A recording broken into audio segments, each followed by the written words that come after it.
Welcome back, everyone. I'm here again with Wayne Turner, and we're going to go over the Germans from how far back? First off, we'll talk about the Warriors. We have Rommel. He's pretty much very similar to how he is in North Africa and Blitzkrieg. He's got his fingertip feeling special rule, and he's got the Rommel at the point special rule. And also, we have a new warrior called Arnold Hubner. He's a 88 gunner. He won an Iron Cross for his exploits in North Africa, so we thought we'd put him in. Well, he's got Rate of Fire 3 to start with. He's Yep. got that built into his points, and the cool thing about him is he's Rate of Fire 3 while he's pinned or not. Yes, if you pin him down, he can still fire his full rate of fire. Cool. And so moving on to the forces, we have two Panzer companies that are very similar to what's in Blitzkrieg. The light Panzer company that has has better armour and a better gun in most of the Panzer threes, and also you can take Panzer twos as well. And also there's the medium Panzer company that's with Panzer fours. These are slightly newer model ones than you get in Blitzkrieg. So the Panzer 4Es. They got a little bit more armour. Yeah, and the Panzer 3s and the Panzer platoon, you can up G-lates with a 5cm gun, or you can upgrade them to the H's with a 5cm gun and more armour. Yeah, and both of these two companies, because they're in the same regiments, you can have different platoons from either or supporting each other, plus all the normal supports you get for a armoured division. So that moves us on to the next company, which is the Schulzen company. That's a motorised infantry company, basically. It's the forerunners of the Panzer Grenadiers. These are similar to what you might find in Blitzkrieg. So they're MG teams mounted in trucks. Wow. So in North Africa, these originally come from the 15th Panzer Division, and then as they reorganised things later in 1941, they swapped bits and pieces between them and the 5th Light Division, and ended up with a bit of a mix between the two. And they've got lots of support. They can take a mixture of anti-tank guns, mortars, machine guns, you name it. They've got access to it. Yeah, and also there's also the armoured version. They actually did take some armoured half tracks to Africa. By 1942, of course, most of them have been lost, and they hadn't bothered replacing them. And then after that, it moves into the Kranz-Schulzen company. That's the motorcycle mounted infantry, and these are basically Panzer Grenadiers of motorcycles. And they use the motorcycle reconnaissance rules, which allows them to save as 3+, and they count as cavalry while mounted, and they are also reconnaissance while mounted. One of the more unusual companies you'll find in How Far and Back is the MG company. Now this was sent to Africa basically as a blocking detachment. Hitler wasn't all that optimistic that they'd be able to go on the offensive. Of course, Rommel thought otherwise. And these guys, though designed as a blocking detachment of machine gunners mounted in trucks that could move forward and then set up a position and hold it, Rommel ended up using them as just infantry. So you can either dismount them as HMGs or dismount them as MG teams. Before the start of the game. Before the start of the game, you make that decision. So it's kind of it's an interesting variation. You can be quite defensive or you can be quite attacking with them. Yeah.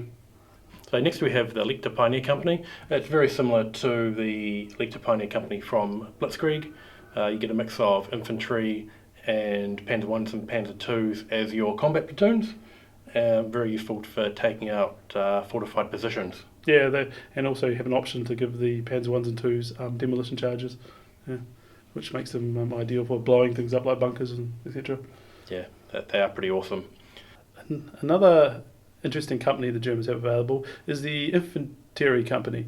Now this is a grenadier style force, but it's a bit of an ad hoc one because the individual elements of the division that was formed were made up of stray infantry units and Oasis infantry units and all sorts of bits and pieces, and then thrown together to make the Africa Division ZB, which later would become the 90th Light Division. They're confident trained rather than confident veteran like most of the other Germans, and these companies were used to hold the line around the outside of places like Tobruk. So they were the forces holding the portions of the surrounding part of Tobruk, along with the Italian units, while all the motorised and tank guys are off racing about in the desert trying to beat up the rest of the British forces. Good place to be. Yeah, so it's an unusual sort of force. And now coming on from them, some of these units were also used, along with the Panzer Grenadiers, to form the Stützpunkt, which is German for strong point.